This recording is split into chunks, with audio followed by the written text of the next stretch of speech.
Wow, we have a lot to catch up on.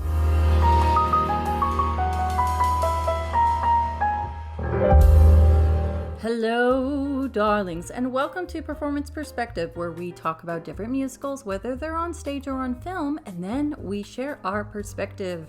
If you're new here, hey, I'm Cara Darling, and if you love musical theater, you'll like this channel. So don't forget to subscribe because we are talking about a lot of things that happened during my week. A quick catch up with me in case you don't follow me on Instagram or TikTok, Care Off Book.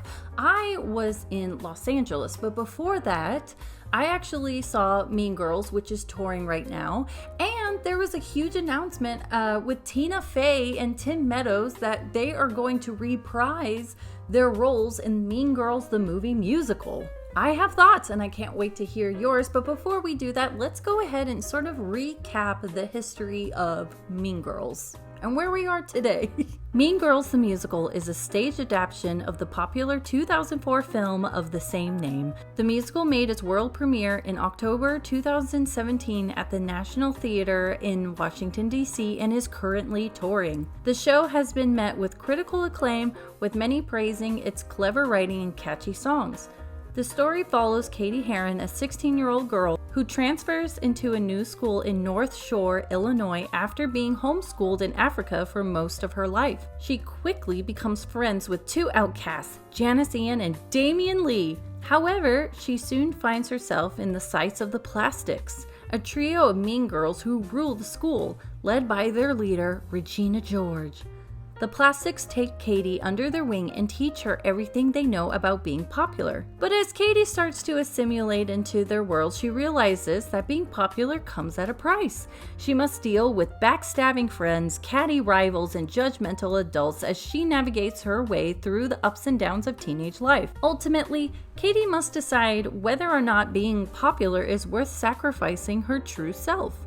With a book by 9-time Emmy Award winner Tina Fey and music by 3-time Tony Award winner Jeff Richman, Mean Girls the Musical is a hilarious and insightful look at the trials and tribulations of teenage girls. Now, before I went and saw Mean Girls the Musical, I was thinking to myself, back in the day, Mean Girls to me is sort of like my generation's Breakfast Club, right? And when I saw a poster advertising the musical, I saw that they had an iPhone. And listen, I'm an old fart. So I was thinking to myself, no. That's not in the movie musical. After all these years, I finally saw the musical and realized that the story isn't Breakfast Club, meaning it's for that time. And you just don't get it, man. Mean Girls is more like A Star is Born. The story's theme can fit at any school at any period of time. There were many things from the movie that wasn't in the musical. For example, the cutting of the wife beater with the bra sticking out. If you're from Africa, why are you white? Karen and her ESPN, the three-way call. But you know what? I didn't miss it because there were new elements to the story. So if you've never seen the movie, you won't feel as if you're listening in on inside jokes. If you love the movie like I do, then you'll appreciate what the musical has done. So how do I actually feel about Tina Fey and Tim Meadows coming back to portray their roles in Mean Girls the Musical? I'm freaking excited. In a previous video, I read an article with Tina Fey saying the music is being adapted from the musical and what you see in the film might not be seen in the future film, which is the same approach she used for when the musical was created. Believe me when I say I'm actually shocked that I'm excited to see the movie musical come out. The only thing I don't know about is the casting choice for Janice because, I don't know, she just doesn't give me the rebel attitude. She gives me a Disney princess. She literally was a Disney princess, but you know what? I hope to be pleasantly surprised. Like I said earlier, Mean Girls is touring, and I saw it at the Golden Gate Theater at a great price. I used TodayTix to get rush tickets, and I had a phenomenal seat. So I recommend that app if you're a theater lover, but it gets expensive. It'll also show different shows happening where you live. The character to watch out for that I adored is Karen. And I was surprised because they expanded her story, yet you didn't feel she's been misplaced or overused. Playing the role is Morgan Ashley Bryant, and here is a clip that I stole from her Instagram that showcases her voice, but she's giving Karen vibes. Take me for what I am, who I was meant to be.